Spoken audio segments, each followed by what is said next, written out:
BFM Business et Tech Co présente De quoi je me mêle, François Sorel. Voilà, le retour de quoi je me mêle. Vous le savez, on est là chaque week-end. Il est temps maintenant de nous intéresser à une marque qu'on aime beaucoup ici et qui véritablement travaille dans le haut de la technologie, dans la très haute technologie. Il s'agit de DJI, constructeur chinois, bien sûr, qu'on connaît dans les drones, mais il faut savoir que on est en train de constater une diversification de DJI. DJI est en train de fabriquer plein de produits étonnants et on va en parler avec mon invité qui est le porte-parole de DJI en France et en Europe. C'est Olivier Mondon. Bonjour Olivier. Bonjour François. Bonjour. Et merci d'être là. Merci. Olivier donc, qui est responsable com au niveau Europe de DJI. Je le disais, DJI réputé comme étant, on va dire, l'acteur majeur dans le monde du drone. Hein. Vous travaillez d'ailleurs pour le grand public, mais aussi vous faites des drones pour des pour des professionnels. Hein. C'est une réalité. Ce qui est intéressant, c'est que vous faites d'autres choses aujourd'hui. Vous vous diversifiez. Ça vient d'où, en fait, cette volonté de vouloir sortir en fait, du drone et de faire autre chose ?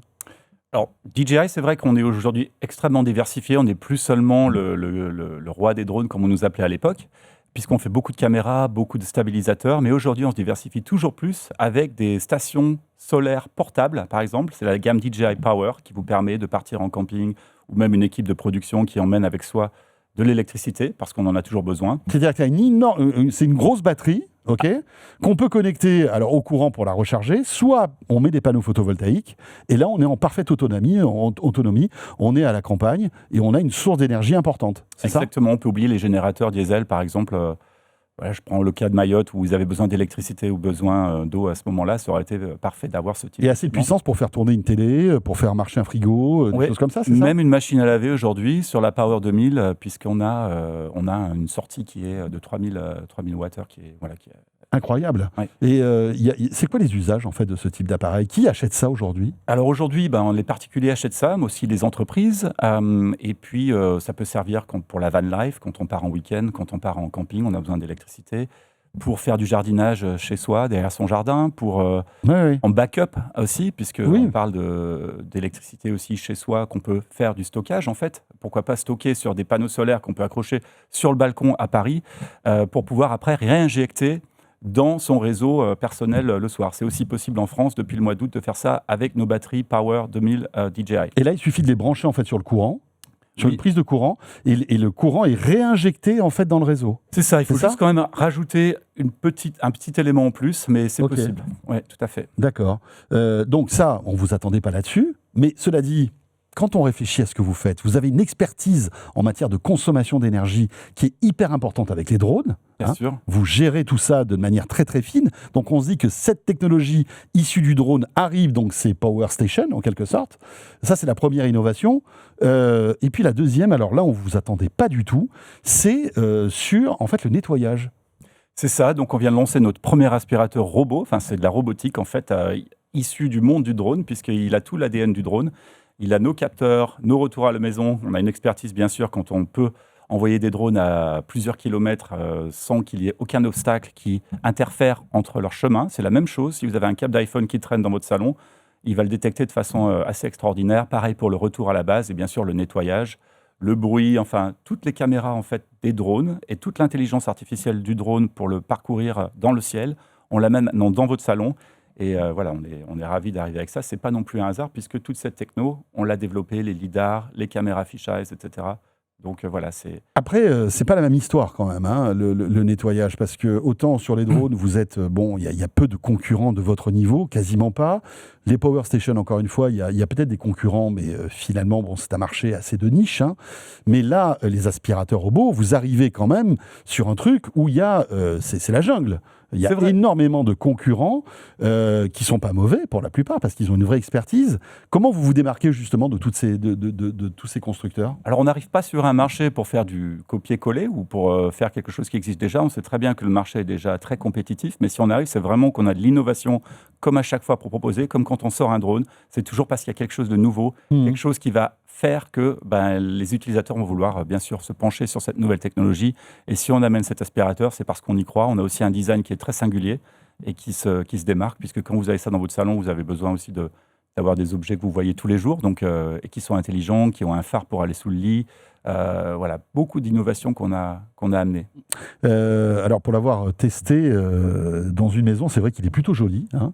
Il a un look ou à la fois transparent, je crois qu'on peut choisir, il existe 2 versions, hein, c'est ça? Il en existe 3, mais oui, 2 versions en look, en effet. Voilà, donc ça change, parce que c'est vrai que ces types de produits ne sont pas forcément très beaux, parce que c'est gros, etc. Mais là, on voit de manière transparente ce qu'il y a à l'intérieur, et c'est plutôt joli. Ça fait très science-fiction, finalement. Et puis, il a une capacité d'aspiration, enfin moi, c'est ce que j'ai cru comprendre, qui était assez impressionnante.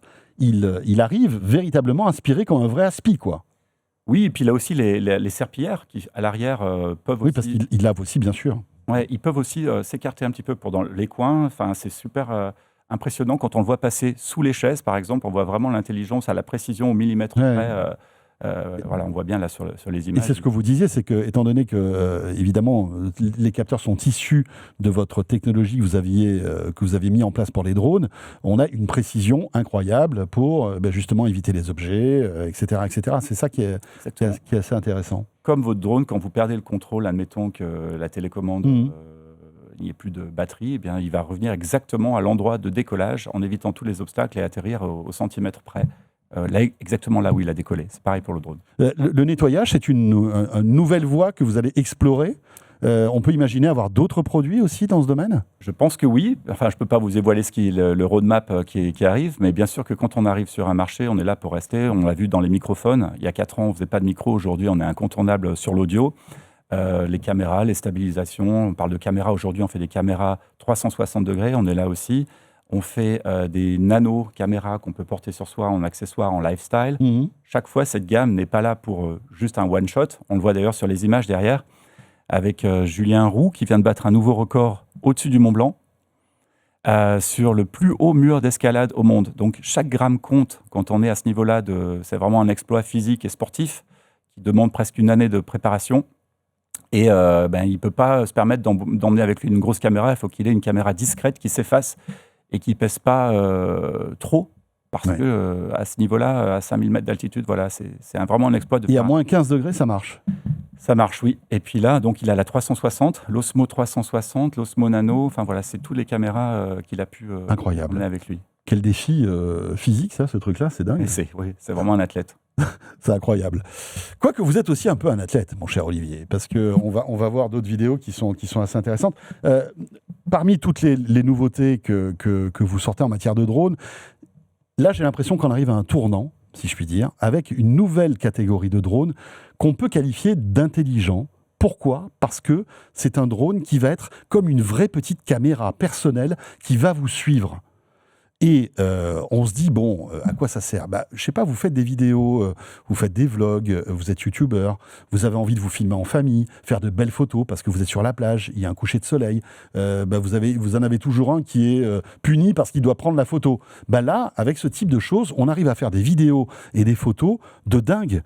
C'est le Neo 2, ça sort là, ces jours-ci. Hier. Voilà. Est-ce que vous pouvez nous le présenter, ce petit appareil ? Oui, alors Franck, le fondateur de DJI, il y a 15 ans, a eu une vision. C'est né d'une vision, c'était d'avoir une petite fée qui allait le suivre partout autour de lui, quoi qu'il fasse. Et on arrive vraiment aujourd'hui à l'aboutissement de cette vision. Ça fait un moment qu'on fait de l'active track avec des drones, qu'on fait du suivi. C'est pas nouveau, ça fait aussi un petit moment qu'on arrive à contrôler les drones de plusieurs façons, notamment avec la gestuelle.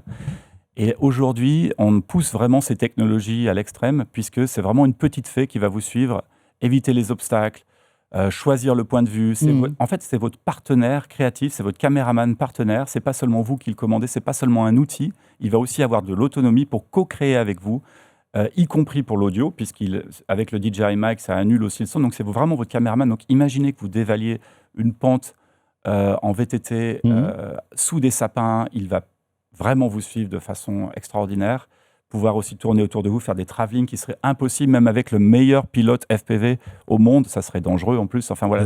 Et là, c'est vraiment, vous voyez, il pèse 150 grammes. Il est protégé, donc les hélices sont protégées, ce qui fait qu'on peut l'utiliser à l'intérieur. À l'intérieur, vous avez aussi des fichailles en haut et en bas. Voilà. Bon, Olivier, on tente ou pas ? On fait un petit vol comme ça dans le plateau ? On peut tenter. Oui. On peut tenter ? Allons-y. Allez. Bon. Sereinement. Alors, si vous êtes avec nous en vidéo, vous allez voir ce qui se passe. En audio, vous allez avoir des blancs, mais c'est normal parce que, en fait, entre les mains, j'ai ce petit drone. On va essayer de faire une démo et je vais vous décrire ce qui se passe. Ok ? Donc, j'appuie sur le bouton rouge. Ok ? Voilà. On peut aussi lui parler. Je peux lui parler aussi. Voilà, donc là, il décolle. Laisse-le partir. Je laisse partir, vous voyez, donc je ne sais pas si vous l'entendez, si vous êtes avec nous, vous l'entendez. Et là, en vidéo, vous le voyez. Donc là, il se positionne. Ouais. Et là, avec la main... Prends le contrôle, voilà. Je prends la main, c'est-à-dire qu'il voit ma main, et en bougeant la main, le drone bouge en même temps. On peut y aller de façon plus franche, il n'y a pas de souci. Voilà. Et là, en haut, en bas. Parce que là, on est dans un studio où il y a énormément d'éclairage, de caméras, etc. C'est-à-dire que même si je fais vite avec la main, par exemple là, je crois, là, il m'a pas vu. Hop là, il m'a vu. Il tapera jamais. Il tapera jamais contre des obstacles. Il les voit en fait les obstacles. C'est ça. Il les évitera quoi qu'il arrive. Donc je reviens au milieu. Voilà. On peut faire un peu zoom. Là, je prends mes deux mains et je vais écarter. Et donc là, il recule. Voilà. Je fais comme ça, donc je rapproche mes mains, là, il revient vers moi. C'est incroyable. Donc en fait, on n'a même plus besoin de télécommande. C'est ça, on est vraiment libéré. Plus besoin de télécommande. Et pour le faire atterrir, donc avec la main plate, à chaque instant. Donc imaginons sur un VTT, en parcours, des fois on a envie d'avoir le profil de face. Ouais. Donc on court contre le drone, mais des fois on a envie d'avoir le plan sur les côtés. Et là, on peut le changer avec sa main. Voilà, et on va essayer d'insérer ces images. Là, je lance le défi à JD, parce qu'il est en train d'enregistrer, donc on va rajouter ces images sur le drone. C'est quoi l'autonomie de ce type d'appareil ? Alors, c'est 18 minutes à peu près. Ouais. Donc 18 minutes, assez pour faire... Les batteries sont petites, mais on peut les changer très rapidement. Elles se rechargent aussi justement avec des power stations DJI rapidement aussi. Pour le faire atterrir... Alors, je le fais atterrir. Donc déjà, peut-être reprendre contrôle avec la main. Voilà, je le fais rapprocher, c'est ça ? Pas forcément. Là, je pense qu'avec la main, il pourrait le voir, mais tu peux le faire rapprocher quand même. Voilà, il voit ma main. Et donc là, je mets ma main comme ceci. Ouais, sauf que là, voilà, il va le faire, je pense. Et voilà. On va le laisser réfléchir. Il hésite un peu parce qu'il est timide. Je vois bien qu'il est timide. Il va se poser tout seul. La particularité de ce type d'appareil, c'est que aujourd'hui, on n'a plus besoin de télécommande, c'est ce que je disais, plus besoin de smartphone, plus besoin de manette pour des usages. Et j'imagine qu'il a aussi des scénarios préprogrammés, c'est ce que tu disais tout à l'heure. Oui, on a toujours les quick shots, les master shots, donc suivi de ski, suivi de cyclisme, suivi bien sûr de marcher, courir, randonner, même avec des parcours, enfin dans des labyrinthes, il va vous suivre. Enfin, c'est vraiment impressionnant. Ça filme en 4K ? Ça filme en 4K, voilà, donc 60 images par seconde, les standards, superbes, vraiment de superbes images. Et après, il est compatible aussi avec les systèmes de pilotage habituels. Tout à fait. On peut le connecter à un smartphone, on peut le connecter aussi au masque qu'il y a dans l'Avata 2 notamment pour être complètement en immersion. C'est un vrai drone en fait. Oui, on peut le contrôler avec le masque, le motion controller, mais aussi la radiocommande.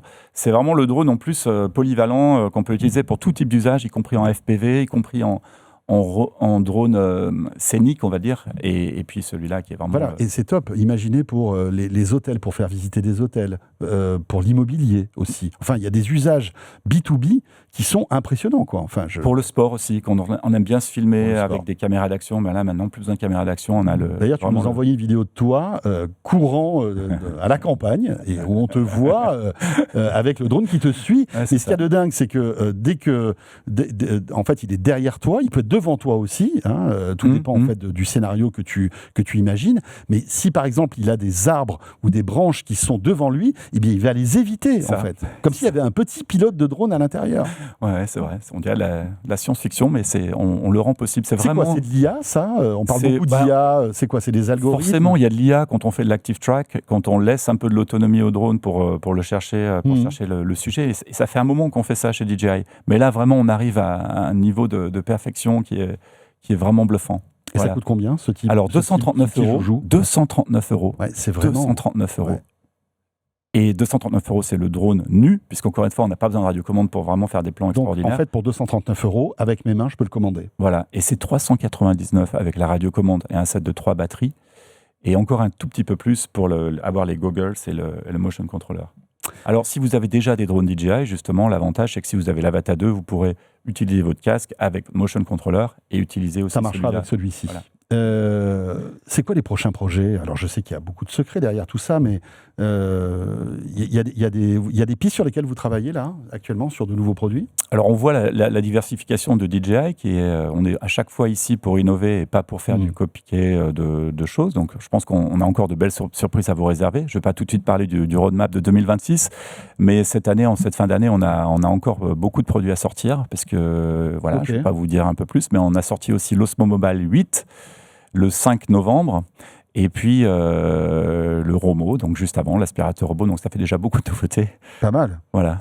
Eh bien voilà, c'est DJI. Merci beaucoup Olivier. Impressionnant hein, cette démo. Je crois que c'est la première fois dans un plateau télé qu'on fait une démo comme ça. C'est hallucinant, en quasi direct, hein, en tout cas dans les conditions du direct. Et ça marche, c'est ça qui est fou. Merci beaucoup Olivier. Merci responsable beaucoup. donc com d'Europe avec ce DJI, c'est le Neo 2. Hein, Neo 2. Qui est sorti hier, je crois. Exactement. Ce de quoi je me vais terminé les amis, merci de nous avoir suivis, ça donne envie hein, ces petits gadgets, franchement ça donne vraiment envie. Vous restez avec nous si vous êtes en audio puisqu'on vous réserve le petit module bonus comme chaque semaine et puis pour tous les autres on se retrouve la semaine prochaine et merci de nous suivre à la fois sur la chaîne YouTube et sur BFM Business, à la radio, à la télé le week-end. Salut à tous et à très vite. De quoi je me mêle sur BFM Business et Tech & Co.